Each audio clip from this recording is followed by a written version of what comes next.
Hello, my name is Michelle Current. Today I would like to present my findings for my research paper in the organizational leadership. I am passionate about this topic as it relates to women in leadership.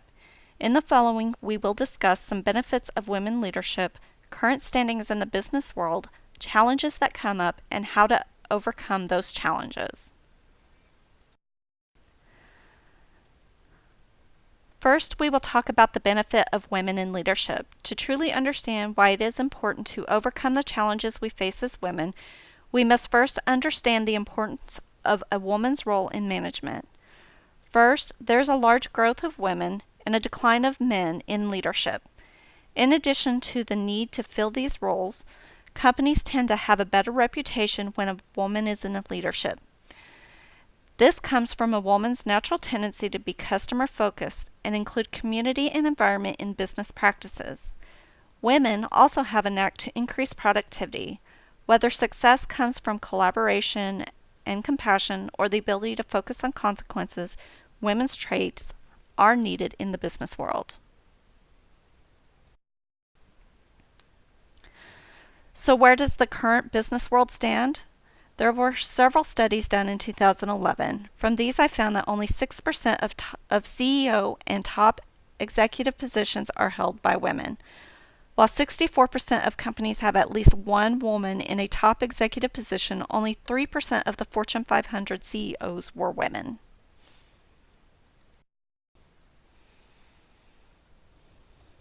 If there's a great need for women to hold leadership positions, then why do women not hold these positions? There are several challenges women have in leadership. To start with, there's the well-known glass ceiling. This is defined as the artificial discriminatory barrier that prevents advancement in the highest levels of an organization, not being able to move up within the company as a woman. Closely related are stereotypes. Gender roles play a large part in creating barriers. One barrier is the traditional role of woman as a homemaker and the man as the breadwinner.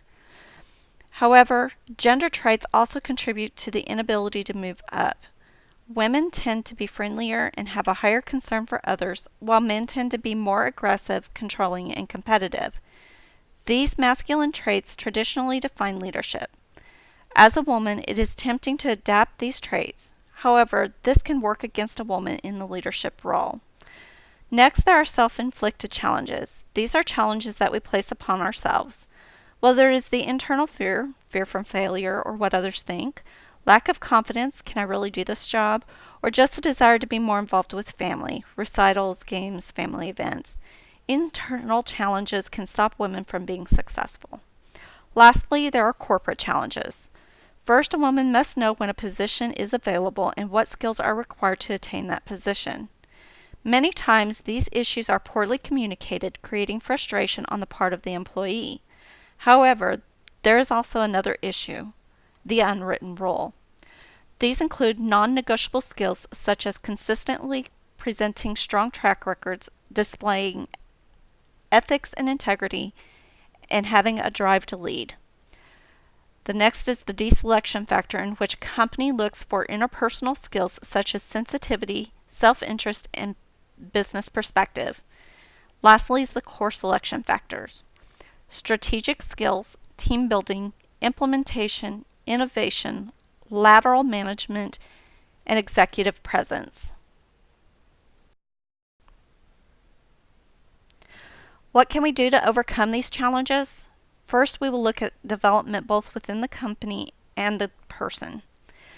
Corporations can encourage and train women to develop the skills needed.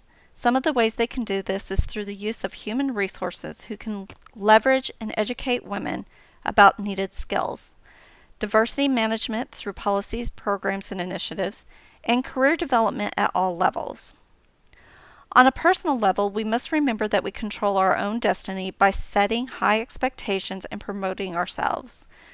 Women in leadership positions aspire to positions with impact, which requires self-awareness. Know your capabilities. Networking is another tool. Connect with those internally and externally through communication. Work towards intentional cultural changes while focusing on outcomes. Lastly, seek education and resilience. It comes down to seeking visible roles and performing consistently. In looking back at our challenges, here are some tips. For the glass ceiling, acknowledge it, refuse it, and take control. Stereotypes, anticipate it, adapt to it, and maintain a strong identity. Corporate development, inquire about skills, pursue visible roles, and reflect on outcomes.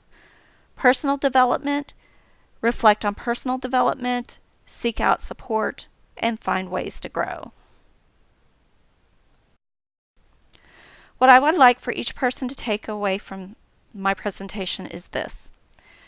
Take steps to promote yourself, be prepared for hard work ahead, actively seek challenges and work through them, and overcome through perseverance and hard work.